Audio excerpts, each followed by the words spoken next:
আমরা দুই বোন। আমার বড় বোনের বিয়ে হয়ে গেছে, 2 বছর হলো।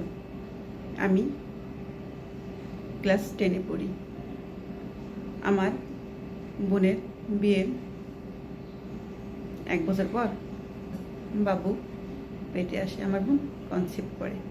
আমরা খুব খুশি, আমার বাবা মা খুব খুশি, কারণ আমাদের পরিবারে বাচ্চা নেই। আমার বড় বোনের বাচ্চা হবে, আমরা খুব হ্যাপি।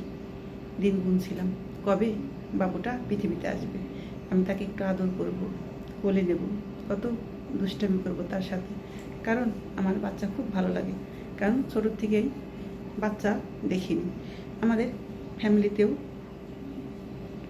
বাচ্চা নেই। আমার বোনের বাবু হবে বলে আমরা সবাই আল্লাহর কাছে লাখ লাখ শুকরিয়া জানাই, এবং আমার বাবা মাও দিন গুনছে তার নাতি নাতনি মুখ দেখার জন্য। ঠিক আছে, আমার বোনের বাবু পেট অবস্থায় অনেক অসুস্থতা দেখা দেয় এবং অনেক রোগ দেখা দেয়। ডাক্তার বেড রেস্ট দিয়ে দিয়েছে, তাই আমার দুলাভাই আমাদের বাড়িতে আমার বোনকে পাঠিয়ে দিয়েছেন, কারণ শ্বশুর বাড়িতে সে এরকম যত্ন পাবে না, কারণ মায়ের মতো যত্ন পৃথিবীর আর কেউ কখনোই করে না। তখন আমার দুলাভাই আমার বোনকে আমাদের বাড়িতে রেখে দেয় এবং বাচ্চা হওয়ার আগ পর্যন্ত আমাদের এখানেই থাকবে কথা। আমরা খুব খুশি, আমার বোনকে বাবা মা সবাই আমরা সবাই যত্ন করি এবং ডাক্তার যেভাবে বলছে সেভাবেই রাখি। এরকম করে আমার বোনের ডেট চলে আসে সিজারের। তখন আমার বোনের অবস্থা খুব খারাপ লাস্টের দিকে, মানে তার শরীরের অবস্থা তেমন ভালো না, শরীরের শক্তি নেই, অনেক দিক দিয়ে খারাপ। তারপরে আমার বোনের আমরা সিজারে নিয়ে যাই। ডাক্তার কাছে নেওয়ার পর ডাক্তার আমার বোনকে দেখে বলে, আমরা যে কোনো একজনকে বাঁচাতে পারব, আর রোগীকে বাঁচাতে পারবো না।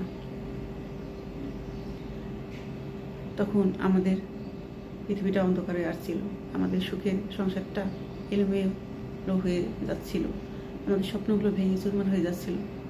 ডাক্তার বলে একজনকে বাঁচাতে পারবে আর একজনকে পারবে না। আমরা কাকে চাইব? আমরা তো দুজনকেই চাই। ডাক্তারে বললাম আমরা দুজনকেই চাই, ডাক্তার যেভাবে আপনি চেষ্টা করুন, তারপরে বাকিটা আল্লাহর হাতে। ডাক্তার অনেক চেষ্টার পর আলহামদুলিল্লাহ দুজনকেই বাঁচাতে পারলো এবং আমাদের বেবিটা আমাদের কাছে দিয়ে গেল। আমার বোনের অবস্থা খুব খারাপ, অনেক ব্লিডিং হচ্ছে, ঠিক আছে, এবং শরীরের আরও অনেক দিকেই অনেক সমস্যা দেখা দিয়েছে। তারপরে আমার বোন অনেকদিন হসপিটালে থাকতে হলো, ঠিক আছে। আমাদের বোনের অবস্থা ক্রমেই খারাপ যাচ্ছে। ডাক্তার বলছে কখন কি হয় বলা যায় না, তারপর রোগী যা বলে তাই শুনুন, সেভাবেই চলুন। বেবিটা অনেক সুন্দর হয়েছে, ছেলে বাবু হয়েছে। আমাদের সুখটা যেন মরে গেছে, বাবু হাতে পেয়েও কোলে নিয়েও মন ভরছে না এবং সেই সুখটা পাচ্ছে না, কারণ আমার বোনের কারণে। আমার বোনরা খুব অবস্থা খারাপ। আমার বোনের কাছে আমি বেশিরভাগ ছিলাম, মা বাড়ি থেকে রান্না বান্না সব করে দিত, ঠিক আছে, তাই বেশিরভাগ আমি আমার বোনের কাছে থাকতাম, বাবুটাকে দেখতাম। আমার বোন আমাকে ডেকে বলল যে তোকে আমি একটা কথা বলি, রাখবি? আমি বললাম তোমার সব কথা তুমি রাখি, বলো কি বলবে, আমি আমার জীবন দিয়ে হলো আমি রাখবো। তখন বলল আমার এই বাবুটা তোর হাতে আমি দিয়ে গেলাম, আমার স্বামীকেও। তখন আমি বললাম কি বলবো আপু, তোমার স্বামীকে কেন আমি নেব? কয় হ্যাঁ, আমার এই বাবুকে বাঁচাতে হলে তোকে আমার স্বামীকে বিয়ে করতে হবে। তুই কথা দে, আমি মরে গেলে আমার স্বামীকে তুই বিয়ে করবি, আমার এই বাচ্চাটাকে তোর বাচ্চা মনে করে পালবি, তোর সবটুকু ভালোবাসা দিয়ে আমার বাচ্চাকে বড় করে তুলবি। আমার স্বামীকে সন্তানকে তোর হাতে তুলে দিয়ে গেলাম, আমি বাঁচবো না রে, আমি মারা যাবো, আমার অবস্থা আমি বুঝি, আমি আর পৃথিবীতে থাকবো না। তখন আমার বোনকে জয় দিয়ে আমি বছরে কান্না করলাম, বললাম বউ এরকম কথা বলো না। আমার বোন বললো সান্ত্বনা, আমি বুঝি আমার শরীরের অবস্থা, তুই আমার হাত ধরে কথা দে।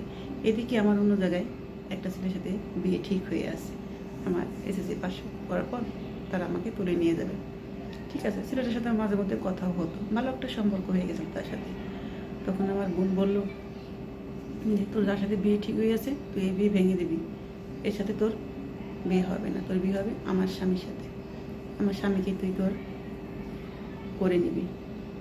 আমি অন্য কাউকে ওর হতে দিতে পারবো না, সইতে পারবো না। তুই আমাকে কথা দে, আমার সন্তান আর আমার স্বামীকে তুই গ্রহণ করবি। আমার সাজানো সংসারটা, তিলে তিলে করা সংসারটা তুই দেখবি, তুই ব্যবহার করবি, এতেই আমার শান্তি। বল। তখন বোনের দিকে তাকিয়ে আমি তাকে কথা দিলাম, হ্যাঁ, আমার জীবন দিয়ে হলেও আমি তোর সব কিছু আগলে রাখবো, তোর সন্তানকে মানুষের তো মানুষ করব। ঠিক আছে, তোর স্বামীকে আমার স্বামী করে নেব। বউ এমন কথা বলিস না, তুই সুস্থ হবি, তুই ভালো হবি। আমার বোন বলে, না, আমি আর বেশি দিন নেই, হাতে গোনা 2-1 দিন আছি, আমি আর পৃথিবীতে থাকবো না। তুই আমাকে কথা দিলি, আমার সংসার, স্বামী, বাচ্চা তুই দেখবি, আমার স্বামীকে তুই বিয়ে করবি। পরিবার যাই বলুক, ওই বিয়ে তুই বন্ধ করে দিবি। তখন খারাপ লাগছিল বউকে কথা দেওয়ার পর, যে ওই ছেলেটার সাথে কথা বলার পর আমাদের ভালো একটা সম্পর্ক হয়ে গেছিলো। আমি তাকে কী করে না করবো, কী করে বলবো। ঠিক আছে, এই দ্বিধাদ্বন্দ্বে পড়ে গিয়েছিলাম। তারপরে হসপিটাল থেকে আমরা বাসায় আসার আগে আমার বউ হসপিটালে মারা যায়। তখন আমার দুলাভাই ভেঙে পড়ে গেছিলো, কী করবে, এই বাচ্চাকে নিয়ে কোথায় যাবে, দিশারা। ঠিক আছে, তখন আমি আমার দুলাভাইকে বললাম, টেনশন করেন না দুলাভাই, আমি বাবুর জন্য আমি আসছি, আমি দেখবো। দুলাভাই বলে, তখন তো তোমার বিয়ে হয়ে যাবে, তোমার বিয়ে অন্য জায়গায় ঠিক আছে, তুমি কী করে দেবে, সে কি মেনে নেবে? আমি বললাম, না, মেনে নিক, আমি আমার জীবন বাজি রেখে আমার বউকে কথা দিয়েছি, আমার বউর সন্তানকে আমি আমার সন্তানের মতো করে মানুষ করব। এবং আমার পরিবারকে সব জানালাম। তারপরে আমার পরিবার মানতে চায়নি, তারপরে বাচ্চাটার মুখে দেখেছে, মেনে নিল সবটা। তারপরে আমার দুলাভাই বলল, তোমার সমস্যা হলে থাক, তোমার ওই ছেলের সাথে ভালো একটা রিলেশন হয়ে গেছে, তার সাথে বিয়ে হয়ে বিয়ের কথা তোমার ঠিক হয়ে গেছে, তার সাথে তুমি কথা বলবো, অন্যরকম একটা সম্পর্ক হয়েছে, তুমি তোমার মনকে কষ্ট দিই, আমাকে সুখী করো না, তোমার বোনের কথা বাদ দাও। সে কখন কি বলছে আমি কই না, আমার বোন যেটা বলছে সেটাই। আসলে আমার বোনের কথা আমি রাখলাম, আমার সেই মানুষটাকে আমি ক্যান্সেল করে দিয়ে আমার বোনের স্বামীকে আমি বিয়ে করলাম।